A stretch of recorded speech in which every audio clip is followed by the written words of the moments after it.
Hello, I am Kushal Shukla. I am the director of the Prabha academy. ये मैं coaching चला रहा हूँ, कम से कम 1 साल 2 वीक के अराउंड चला रहा हूँ। इस समय अराउंड बहुत सारे बच्चे पढ़ते हैं, लेकिन ऑफलाइन इस बीच पैंडेमिक में एक ऐसा समय आया जिसमें कि बच्चों के पेपर रद्द कर दिए गए, और खासतौर से 12th और 10th वालों के। तो इस चीज़ को देखकर मुझको बहुत दुख है, अन्य टीचर को ना हो कि पैंडेमिक है। क्यों? क्योंकि रीज़न क्या है? क्योंकि जो 12th वाले लड़के जिनको पास कर दिया गया, उनका भविष्य इसी से तय होता है। वो बहुत सारे एग्जाम्स को दे सकते हैं। उन्होंने अपनी पढ़ाई को क्विट भी किया कि उन्होंने 2-3 महीने का समय। तो इसी बीच ये प्रभा अकेडमी आपको डिफेंस एग्जाम, एसएससी के एग्जाम से अवगत कराना चाहती है। कि आपको ये बताना चाहती है कि डिफेंस एग्जाम्स में, क्योंकि आपके पास 2.5-3 महीने का समय है, क्योंकि सरकार भी आपको 3 महीने के अराउंड ही पेपर कराना चाहती है, तो 90 दिन का आपके पास समय, आप अच्छे से प्रिपेयर कर दीजिए। बहुत बच्चों को कहना है कि भैया एसएससी जीडी कांस्टेबल की पेपर आ रहा है, कैसे तैयारी की जाए। तो उन सब बच्चों को मैं बताना चाहता हूँ कि 3 महीने के अंदर ये जो एग्ज़ाम्स हैं अच्छे से करा लिए जाएंगे। क्योंकि इससे पहले, क्योंकि एसएससी का, क्योंकि मैंने खुद सीजीएल का एग्ज़ाम दे रहा हूँ उस समय, तो एसएससी सीजीएल का जो एग्ज़ाम्स है वो अराउंड सितंबर से अक्टूबर के बीच में पड़ेगा। तो आप बिल्कुल चिंता न लीजिए, आपका अक्टूबर तक एग्ज़ाम्स होगा एसएससी जीडी का। तो सबसे पहले उन बच्चों को जो एसएससी की प्रिपरेशन कर रहे हैं, खासतौर से जीडी ग्राउंड ड्यूटी की तैयारी कर रहे हैं, तो इसके बारे में बताकर मुझको बहुत अच्छा लग रहा है कि अक्टूबर का राउंड है, आपके पास 4-5 महीने हैं। अच्छे से प्रिपेयर करें, बिल्कुल सोच के, और डेली फिजिकल एक्सरसाइज करें, जिससे आप फिट रहें और जल्दी से एग्जाम को क्वालिफाई करें। और उन बच्चों के बारे में बात करते हैं जो बच्चे न्यू हैं, जिन्होंने अभी रिसेंटली 12th किया है। तो उनको ये चीज़ बताने की हमको बहुत खुशी हो रही है कि जो रिसेंटली 12th करके आए हैं, तो आपके लिए सबसे पहला मौका है एनडीए का एग्ज़ाम। 5 सितंबर 2021 को आपका रिटन एग्ज़ाम की डेट है। आपने नहीं तैयारी की है तो आपको प्रभा अकेडमी पूरी तैयारी कराएगी, चैप्टर वाइज कराएगी, आपको चैप्टर वाइज समझाएंगी कि कौन कौन सा टॉपिक आपको अच्छे से तैयार करना है। पहली चीज़, एयरफोर्स का भी एग्जाम अभी पैंडेमिक में पोस्टपोन कर दिया गया था। तो एयरफोर्स में भी 2 एग्जाम्स होते हैं, एक्स और वाई। जो लोग एयरफोर्स एक्स वही निकाल सकते हैं जिन्होंने 12th में फिजिक्स मैथ अच्छे से कर रखी है। साफ चीज़ें मैं क्लियर करने की कोशिश कर रहा हूँ। आपने यदि 12th में फिजिक्स मैथ को ज़्यादा प्रायोरिटी दी है तो you will selected in air force x exam. आप वाई ट्रेड को ना दीजिए, तो सिर्फ आप एक्स की प्रिपरेशन अच्छे से करिए। एक्स में 12th की मैथ्स आती है, 12th की फिजिक्स आती है। और वाई ट्रेड वाले वो बच्चे जो 10th क्लास में अच्छे से पढ़ाई कर चुके हैं और जिन्होंने थोड़ी अर्थमेटिक के बारे में थोड़ी सी भी जानकारी है, तो वो वाई ट्रेड के लिए प्रिपेयर करें। तो एयरफोर्स का एग्जाम्स अभी आने वाला है, और उनके भी बता रहा हूँ कि बहुत बच्चों को पूछना था कि कब पेपर हो गया एयरफोर्स का एग्जाम। तो अराउंड 2.5 मंथ लग जाएंगे आपके पेपर तक होने में। तो आप अच्छे से तैयारी कर लीजिए, और ये ना सोचिए कि अब देख लीजिए सरकार बहुत सारे पेपर्स कराने के लिए डेट दे रही डेली, लेकिन अब बच्चे प्रिपेयर नहीं है, बहुत सारे बच्चे तैयारी नहीं कर रहे हैं, वो भूल गए हैं। तो आप बिल्कुल से दूर रहिए, आप डेली प्रिपेयर करिए। आप 12 घंटे आपको टाइम मिलता है, 10 घंटे करिए। और उन बच्चों को कहना चाहते हैं जो सेल्फ पढ़ते हैं और पढ़ाते हैं, तो वो बच्चे भी अपनी मेहनत करें। ये ना सोचें कि आपको प्राइवेट जॉब से आपका काम चले, गवर्नमेंट जॉब ज़्यादा प्रेफर होती है, आप उसको मेहनत करिए और बढ़िए। अब बात करते हैं कि एसएससी में आपको, यदि आप एसएससी की प्रिपरेशन कर रहे हैं तो प्रभा अकेडमी में भी आपको एसएससी की मैथमेटिक्स पढ़ाई जाएगी, पूरा आपको डिटेल बताया जाएगा। एनडीए सीडीएस की भी आपको मैथ्स यहीं पे क्लियर की जाएगी, ये आपको ध्यान रखना है। अब हम लोग एक चर्चा कर लेते हैं कि बहुत सारे बच्चों का मानना है कि एनडीए का एग्जाम्स क्या होता है, इसमें मैथमेटिक्स का सिलेबस क्या है, आपका इंग्लिश का सिलेबस क्या है, आपकी कह सकते हैं हम लोग जनरल एबिलिटी का सिलेबस क्या है। जनरल एबिलिटी तो लड़के जानते तक नहीं है। जनरल एबिलिटी होती बेटा वो चीज़ होती है जो जीएस के पार्ट में। अब जीएस के लिए कौन कौन सी बुक्स प्रेफर की जाती है, तो बच्चे बहुत सारी चीज़ें पूछते हैं कि कौन सी किताब लेनी चाहिए जिससे एग्जाम्स निकल जाए। तो बेटा किताब तो ऐसे कोई दुनिया में बनी नहीं जिससे पेपर निकल जाए। पेपर तो आपकी मेहनत 90% मेहनत होती है, 10% बुक्स देती हैं। 90% मेहनत कैसे होती है? 2 टाइप के लोग होते हैं दुनिया में, या तो एक मेहनत कर रहे हैं, फिर मेहनत ही कर रहे हैं, फिर पूरी ज़िंदगी मेहनत करते हैं, जैसे गधा मेहनत करता है। और एक घोड़ा है जो मेहनत करता है लेकिन एक प्रॉपर डेस्टिनेशन में। एक बहुत इंपॉर्टेंट, कल मैं एक वीडियो देख रहा था तो उसमें बोला था कि जो मेहनत प्रोडक्टिव होती है वही लाइफ में सिलेक्टेड भी होता है। प्रोडक्टिव मतलब आपको जो मिले वो प्रोडक्शंस के लिए हो, जैसे कि एक इंडस्ट्री प्रिपेयर होती है जैसे, वैसे ही। अब यहाँ पे हम लोग को बात करनी है सिलेबस के बारे में कि एसएससी का सिलेबस क्या है, कि उसमें कितने एग्जाम्स होते हैं। एनडीए का सिलेबस क्या है, उसमें कितने एग्जाम्स होते हैं। एयरफोर्स का सिलेबस क्या है, उसमें कितने एग्जाम्स होते हैं। सब लड़के बस धड़ाधड़ पढ़ाई कर रहे हैं, लेकिन मतलब उनको कुछ नहीं पता। हम लोग इस प्रभा अकेडमी चैनल्स में आपको सब कुछ बताने की कोशिश करेंगे। ये न्यू चैनल टाइप का आप समझ सकते हैं। आप उसको सब्सक्राइब करें और इसको शेयर करें, ज़्यादा से ज़्यादा लोगों को फ़ायदा ज़्यादा मिलेगा, ये हम कह सकते हैं। ठीक है, क्योंकि मैंने भी कई बार एनडीए का एग्जाम क्वालिफाई किया है। 2017 में मैंने एयरफोर्स एक्स का एग्जाम क्वालिफाई किया था, निकल गया था, लेकिन मैं मेडिकली अनफिट हो गया था। फिर उसके साथ मैंने एनडीए के 2 बार एग्जाम दिए, लेकिन मेरी एसएसबी क्वालिफाइड नहीं हुई। और मैं उन बच्चों के लिए बोलना चाहता हूँ जो रिटर्न एग्जाम तो क्वालिफाई कर लेते हैं, एसएसबी नहीं होती। तो प्रभा अकेडमी में आपको उसके बारे में डिस्कस कराया जाएगा। आप बिल्कुल एसएसबी की चिंता न रखिए। ये नहीं कि आपको चंडीगढ़ जाना है, आप उसकी चीज़ों को करने के लिए 10-15 हज़ार रुपये खर्चा कर रहे हैं। और मैं उन लोगों को भी बताना चाहता हूँ जिनके पास पैसे नहीं है, वो उस चीज़ की प्रिपरेशन नहीं करना चाहते लेकिन ईगर टू नो है, मतलब उस चीज़ को सीखने का प्रयास करना चाहते हैं, तो वो कर सकते हैं अच्छे से। समझ में आया? पहली चीज़ तो ये, हाथ हटा लूँ वहाँ से, ठीक है। सबसे पहली चीज़ ये इसके बारे में। अब हम लोग को बात ध्यान समझनी कि एनडीए के एग्जाम्स में आपको क्या करना है। आपके पास 12th वालों के पास 2 मौके होते हैं। 12th करने के बाद आपको 2 मौके मिलते हैं। एक एनडीए का एग्जाम दे सकते हैं, डिफेंस की बात करता हूँ, सिर्फ डिफेंस की, और एयरफोर्स का एग्जाम। और जो बच्चे नेवी के लिए ज़्यादा शौकीन है कि जहाँ जहाँ घूमने का शौकीन है, मैं तो नहीं था, आप लोग होंगे, आप अपना करिए। और एक नेवी का एग्जाम होता है, ठीक है। 12th वाले ध्यान समझिए, जो कर रहे हैं बहुत अच्छी बात है, जो नहीं कर रहे हैं उनको सिलेबस जाने की क्या दिक्कत है। देखिए एनडीए का एग्जाम जो होता है वो ऑफिसर कैडर के लिए। किसके लिए? ऑफिसर कैडर, मतलब डायरेक्ट आपको रिक्रूटमेंट मिलता है एज ऑफिसर, मतलब ग्रुप ए की जॉब, ग्रुप ए की जॉब आपको सिलेक्टेड होती है डायरेक्ट। स्टाइपेंड आपका 60,000 से अपर जाता है और बहुत सारी चीज़ें आपको मिलती हैं फैसिलिटीज़ के रूप में। नेवी में 2 पेपर्स होते हैं, एसएसआर और डबल ए। एसएसआर मतलब होता है senior secondary recruitment, double A होता है आर्टिफिशियल अप्रेंटिस। एयरफोर्स में 2 एग्जाम्स होते हैं, एक्स और Y, X trade, Y trade. लेकिन आपको प्रभा अकेडमी में मैथमेटिक्स सीखने का एक नया दौर मिलेगा जो कई सारे ट्रिकों से मिलकर भरा हुआ है। एयरफोर्स में एक्स ट्रेड और वाई ट्रेड, ये ग्रुप सी की जॉब दोनों, ये और ये। लेकिन आपको उससे क्या मतलब, ग्रुप सी की, ग्रुप ए की, आपको सिर्फ प्रिपरेशन करनी है, प्रिपरेशन पे ध्यान दीजिए। ये हम लोगों ने 12th के बाद वाले बच्चों के लिए है। जो बच्चे और भी बच्चे होते हैं जो बोर्ड्स की तैयारी कर रहे हैं उनको, तो यहाँ पे प्रभा अकेडमी में आपको हर टाइप की चीज़ें सुविधाएं मिलेंगी। बोर्ड्स वाले लड़के जो 12th में पढ़ रहे हैं वो लोग भी एयरफोर्स की क्लास ज्वाइन कर सकते हैं। ऐसा नहीं कि आप बोर्ड्स की तैयारी करें, साथ ही साथ कर लीजिए, 1 साल में आपका निकल जाएगा। और आपको इसमें सब कुछ बताया जाएगा, फिजिकल फिटनेस कैसा क्या होता है वहाँ पे, क्योंकि मैं खुद गया एग्जाम देने, तो मैं आपको उसके बारे में बहुत अच्छे से चर्चा करूँगा, बहुत अच्छे से, ठीक है। यूपीएससी के बारे में भी आपको जानकारी मिलेगी कि आपको कौन कौन सी बुक्स प्रेफर करनी है, कौन कौन सी बुक्स आप ज़्यादा से ज़्यादा करें, ठीक है। क्योंकि इस पैंडेमिक के समय में ऑनलाइन क्लासेस ज़्यादा प्रेफर होती है, तो मैं ये चाहता हूँ, क्योंकि ये प्रभा अकेडमी पहले ऑफलाइन चला करती थी ना, मैंने कभी आज तक वीडियोस बनाए, इसलिए नहीं बनाए क्योंकि हमें ऐसा कुछ दिखाई नहीं। लेकिन अब बच्चे घर से पढ़ना चाहते हैं तो उनके लिए एक नया वीडियो है जिससे उनको एक संदेश मिल सकता है कि जो लोग 12th में एज अ फ्रेशर है, कहते हैं नहीं फ्रेशर होते हैं जो स्टार्टिंग के होते हैं, उनके लिए जानकारी है कि आप उनको कैसे दे सकते हैं, ठीक है। पहली चीज़। अब एनडीए में सिलेबस क्या होता है, बहुत बच्चों का कहना है कि एनडीए का सिलेबस बता दीजिए। एनडीए का सिलेबस बच्चा 2 चीज़ों से बना, मैथमेटिक्स, ठीक है, और दूसरा चीज है आपका इंग्लिश, और आपका है general ability. General ability important चीज है। जनरल एबिलिटी क्या होती है, बहुत बच्चे कहते हैं भैया देखिए जनरल एबिलिटी में होती है फिजिक्स, केमिस्ट्री और आपकी जीएस एंड करंट अफेयर्स। आप यदि डेली करंट अफेयर्स का रिवीजन कर रहे हैं, आपको प्रधानमंत्री के बारे में जानकारी है, प्रधानमंत्री कहाँ जाते हैं, प्रधानमंत्री क्या करते हैं, प्रधानमंत्री कैसे उठते बैठते हैं, वैसे ही कहीं ना कहीं गलत है।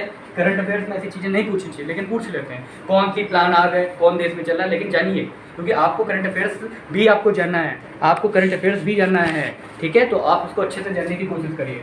फिजिक्स, केमिस्ट्री, जीएस के बारे में आप जानकारी ले लीजिए। तो ये एनडीए का सिलेबस हो गया, आपको समझ में आई बात, ठीक।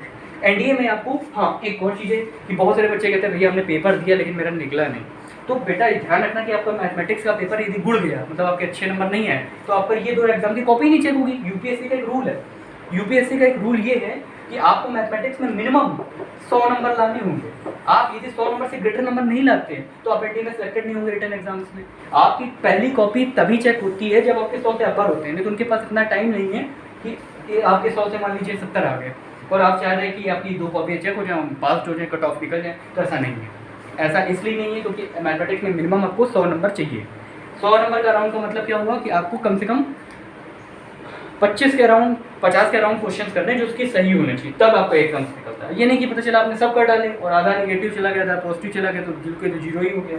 इंग्लिश तो आप जानते ही। हाँ, ये बच्चे कहते हैं कि कौन सी बुक ले लेनी चाहिए कि जिससे कि मेरा एनडीए के एग्जाम में थोड़ी मदद मिले मैथ में। तो बेटा याद रखना एक बहुत अच्छी बुक होती है पाथफाइंडर, आप उसको प्रीफर करिए। मैंने नहीं ली थी क्योंकि मेरी 12th की मैथ बहुत अच्छी थी और मैं आरडी शर्मा से पढ़ता। तो जो बच्चे आईटी की तैयारी कर रहे हैं वो पाथफाइंडर ना लें भैया, आरडी शर्मा से पढ़ें, बहुत आसानी से सिलेक्ट हो जाएंगे। इंग्लिश जनरल एबिलिटी के बारे में मैंने बता ही दिया कि आपको क्या क्या पढ़ना है, कैसे क्या करना है। इंग्लिश के लिए मैं बता दे रहा हूँ, मैंने खुद पढ़ाई की है। एसपी बख्शी आप बुक लीजिए, अराउंड 180 रुपये की मार्केट में वैल्यू है। लेकिन आपको प्रभा अकेडमी में आपको एक खुद एक PDF फाइल मिलेगी जिसमें मैंने खुद अपने एक नोट्स बनाए हुए हैं, वो आपको मिलेगा। आप उसको कर लेंगे तो आपको बेहतर मिलेगा। आप उसको सब्सक्राइब करेंगे, आप लीजिए, आप उसको सब्सक्राइब करिए, लिंक आपको मिल जाएगी, आपको बताया जाएगा कि PDF फाइल आपको कैसे मिल रही है, ठीक है, वो आपको कराया जाएगा। ये हम लोग का NDA का सिलेबस हो गया। एयरफोर्स सिलेबस में क्या होता है उनके बारे में जानकारी दी। ये फ्रेशर बच्चों के लिए जानकारी दी जा रही है। जो बच्चे तैयारी करना है उनको प्रिपेयर करने से बहुत फायदा मिलेगा, क्योंकि बहुत सारे क्वेश्चन को मैं ट्रिक से बताऊंगा, ट्रिक से जानकारी दूंगा कि ट्रिक कैसे करते हैं क्वेश्चन को जल्दी से जल्दी। क्योंकि बेटा याद रखना, जो गवर्नमेंट एग्जाम्स होता है उनमें टाइम तो बहुत कम है। आपके पास टाइम कम होगा तो आप सिलेक्ट नहीं हो पाएंगे, और टाइम सिलेक्ट नहीं हो पाएंगे तो फिर आपका पढ़ने का कोई फायदा नहीं। और घर वाले तो प्रेशर तुमको करते रहेंगे कि बेटा ऐसा नहीं वैसा नहीं, तो ये चीज़ आपके साथ बहुत दिक्कतें होंगी। तो इसको भी आप लोग समझिएगा। सब्सक्राइब जरूर करिएगा इस चैनल को, क्योंकि रीज़न क्या है कि न्यूली चैनल है, बहुत लोगों को पता नहीं है, बहुत लोग मेहनत तो कर रहे हैं लेकिन कोई मतलब का नहीं है, करते चले जा रहे हैं, करते चले जा रहे हैं, करते चले जा रहे हैं और समय निकल रहा है, ठीक है। तो देखते हैं आगे। समझ में बात आई गई होगी, क्लियर हो गया होगा आप लोगों को। अब आप यहाँ ध्यान से देखिए कि एयरफोर्स एग्जाम्स में आपका क्या होता है। उससे पहले एयरफोर्स से पहले बहुत अच्छा एग्जाम होता है अपने देश में कराया जाता है, स्टाफ सिलेक्शन कमीशन। इसमें क्या होता है, बहुत लड़के SSC की प्रिपरेशन करते हैं, इंस्पेक्टर बनना चाहते हैं, बहुत सारे एग्जाम्स होते हैं। तो SSC में कम से कम 5 पेपर होते हैं, उनके बारे में चर्चा कर लेते हैं। और जो नए बच्चे SSC GD कांस्टेबल पढ़ना चाहते हैं तो ये न्यूली चैनल में उनके लिए इससे अच्छा मौका कुछ नहीं हो सकता। मैं टॉपिक वाइज कई सारे क्वेश्चन लिखूंगा और आपको ट्रिक से बताऊंगा कि इनको कैसे सॉल्व करना है। लेकिन आपका पहला काम है कि इनको समझने से पहले आप ज़्यादा से ज़्यादा लोगों को फैलाएंगे। SSC में सबसे इंपॉर्टेंट पेपर है जो सबसे बड़ा ग्रुप बी की जॉब देता है, SSC CGL। CGL मतलब सीन आपको याद पता ही होगा, कंबाइंड ग्रेजुएट लेवल कहते हैं। कंबाइंड का मतलब है कि बहुत सारे एग्जाम्स हैं और ग्रेजुएशन वालों को दिया एक लेवल दिया गया, इसलिए इनका नाम कंबाइंड ग्रेजुएट लेवल था। CHS है 12th वाला, ये 12th का एग्जाम था बच्चे, ये 12th वाले लड़के इसको दे सकते हैं। ये एग्जाम ग्रेजुएट दे सकते हैं लेकिन मेहनत करनी पड़ेगी बच्चा, ध्यान रखिएगा। CGL SSC के पूरी खासियत है कि SSC 4 पार्ट में बटा हुआ है। सबसे पहला पार्ट है आपका कि आपकी मैथ अच्छी होनी चाहिए। मैथ का एग्जाम होता है SSC के अंदर। सबसे पहला मैथ आपको यदि आती होगी तो आप SSC का एग्जाम अच्छे से दे पाएंगे। दूसरा एग्जाम आपका है इंग्लिश आपको आनी चाहिए। तीसरा एग्जाम आपका है रीजनिंग अच्छी होनी चाहिए। जो नए बच्चे हैं फ्रेशली जो 12th की करने के बाद क्या करना चाहते हैं। और फोर्थ एग्जाम का बच्चा GS। आप समझ लीजिए कि आप यदि मैथ इंग्लिश अच्छी कर लेते लेकिन मैथ किस लेवल की होगी, 10th लेवल की। आप ये ना समझिए कि 12th लेवल की मैथ आएगी, जो कैलकुलस पढ़ रहा है वही पूछ के रहेगा। 10th लेवल की मैथ्स आएगी, अर्थमेटिक आएगी पूरी। लेकिन इसमें आपको पोस्टें बहुत अच्छी मिलेंगी, बहुत बड़े एग्जाम्स निकलेंगे। मैंने भी कई बार एग्जाम दिया और निकालने की भी कोशिश की पूरी प्रॉपर, लेकिन अभी मैं रिसेंटली पैंडेमिक आ गया तो इस चीज़ की अच्छी प्रिपरेशन, बहुत बच्चे इससे गुजर भी रहे हैं, पैंडेमिक में पढ़ाई नहीं हो रही। लेकिन आप डीमोटिवेटेड ना हो, मोटिवेट रहें कि लाइफ में कुछ करना है, क्योंकि जो मेहनत करके आगे जाते हैं वही लाइफ में सक्सेस भी होते हैं। तो उनको बहुत सारी जानकारी होती है, कितना नहीं, जो सक्सेस पा लेता है उसको जानकारी कुछ नहीं होती, वो पैसे कमा रहा है, दुनिया भर की इसके पास जानकारी है, लेकिन बस वो पैसे कमा रहा है, अपने दुनिया भर के शौक पूरे कर रहा है। लेकिन मानते ही कहीं ना कहीं शौक भी जरूरी है, आप करिए लेकिन नॉलेज भी रखिए। CGL CHS है। इसके बाद बहुत अच्छा एग्जाम है CPO, ठीक है। ये आप क्या समझ लीजिए सेंट्रल पुलिस ऑफिसर्स होते हैं। ये आपको दिल्ली पुलिस में सब इंस्पेक्टर डायरेक्ट रिक्रूटमेंट मिलता है। मैंने भी एग्जाम दिया है कई बार, दिल्ली पुलिस SI निकला भी है, ऐसा नहीं करा है मेहनत तो निकल भी रहा है। दिल्ली पुलिस SI ये एक एग्जाम है, इसी में सबसे अच्छा दिल्ली पुलिस SI है। और इसमें आपको DL की जरूरत पड़ेगी। सबसे पहली चीज़ आपको ये पता था कुछ नहीं होता, SI का पेपर निकाला ना, पता है दिल्ली पुलिस भर दिया और उनके पास DL तक नहीं। वहाँ पे लिखा रहता है, आपके फॉर्म भरेंगे तो उसमें लिखा रहता है driving licence would be needed in the CPO exam. आप दिल्ली पुलिस SI निकालेंगे तो DL आपके पास होना चाहिए। बिना DL के नहीं पता चला गाड़ी चला DL नहीं है। DL तो रिक्रूटमेंट आपको होना ही चाहिए, सबसे पहली चीज़। CPO और भी है, आपको ITBP है, SSB है, BSF है, इन सब में आपको रिक्रूटमेंट मिलेगा, लेकिन सबसे अच्छी प्रेफरेंस है दिल्ली पुलिस है, इसकी मेरिट बहुत जाती है। ये 3 एग्जाम्स है। और जो अच्छे से 12th लेवल के बाद ये किस लेवल पे, ग्रेजुएट लेवल पे, ठीक है, मैंने लिख दिया कि ग्रेजुएट लेवल पे। फिर इसके बाद होता है GD SSC GD ground duty. ये वो लोग हैं जिनको हम लोग कांस्टेबल कह सकते हैं। ये कांस्टेबल होते हैं, ये डायरेक्ट रिक्रूटमेंट लेते हैं सेंट्रल गवर्नमेंट की जॉब्स में। सेंट्रल गवर्नमेंट में जो कांस्टेबल से भर्ती होते हैं उनके लिए रिक्रूटमेंट है, अच्छा रिक्रूटमेंट है। और सबसे अच्छी चीज़ है यहाँ पे अंतर क्या हो जाता है कि इंग्लिश के साथ यहाँ एक चीज़ और लगा दी जाती है, हिंदी। मतलब यहाँ पे आपको हिंदी पढ़ना अनिवार्य है। जैसे यहाँ धाराओं के बारे में जानकारी होनी चाहिए कि कितनी IPC CRPC रहती है इनमें, तो SSC के बारे में आपको जानकारी मिली, आप अच्छे से जानिए।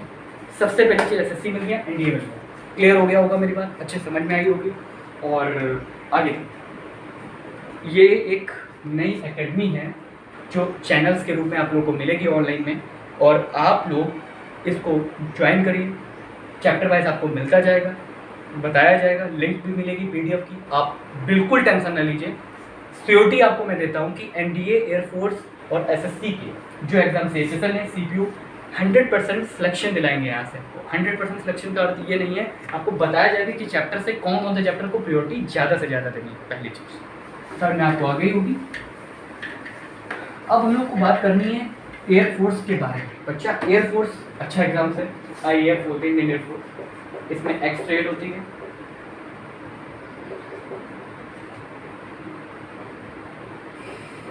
सब्सक्राइब जरूर करिएगा चैनल को जल्दी से जल्दी।